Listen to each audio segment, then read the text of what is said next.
Sa gitna ng malawakang isyu ng korupsyon noong nakaraang taon, apektado pa rin ng kontrobersya ang pananaw at tiwala ng publiko sa mga opisyal ng pamahalaan, partikular na para kina Pangulong Ferdinand Marcos Jr. at Vice President Sara Duterte. Habang bahagya ng nakikitaan ng pagtaas ng trust at performance scores ni Duterte sa katapusan ng 2025, hindi pa rin nakabawi ang imahe ni Marcos na mas bumaba pa ang grado mula sa publiko. Alamin ang iba pang detalye sa report na ito. Mula nang malantad ang talamak at garapal na isyu ng korupsyon sa bansa noong nakaraang taon, kapwa bumaba ang natanggap na trust at performance ratings ni Pangulong Ferdinand Marcos Jr. at Vice President Sara Duterte sa ikatlong bahagi ng 2025. Ngunit pagsapit ng huling bahagi ng taon, hati na ang naging pananaw ng publiko patungkol dito. Batay sa fourth quarter tugon ng Maso Survey ng Octa Research, mas bumaba pa ang trust scores o porsyento ng mga nagtitiwala sa Pangulo na naitala na sa 48%. Mas mababa ito ng 9 na puntos mula sa 57% na trust ratings na nakuha niya noong Setyembre.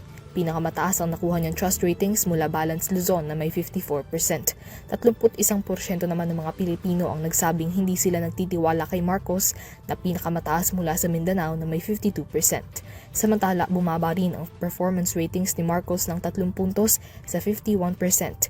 Pinakamataas ito sa Balance Luzon na may 58% habang pinakamababa naman sa Mindanao na may 42%.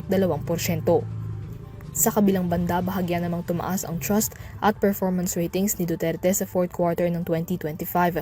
Mula 51% noong Setyembre, naitala na ang trust scores niya sa 53%, kung saan nananatiling pinakamataas ang nakuha niyang tiwala mula Mindanao na may 89%, habang pinakamababa naman sa Balance Luzon na may 36%. 26% naman ng mga Pilipino ang hindi nagtitiwala kay Duterte. Pagdating naman sa performance scores ni Duterte, tumaas ito mula 49% patungong 54%. Pinakamataas nito ay mula sa Mindanao na may 79%, habang pinakamababa naman sa Balance Luzon na may 41%. Isinagawa ang survey noong December 16 hanggang 20 sa pamamagitan ng face-to-face interviews sa 1,200 Filipino adults. Para sa EuroTV News, Mia Layagin, sumasaludo sa bawat Pilipino.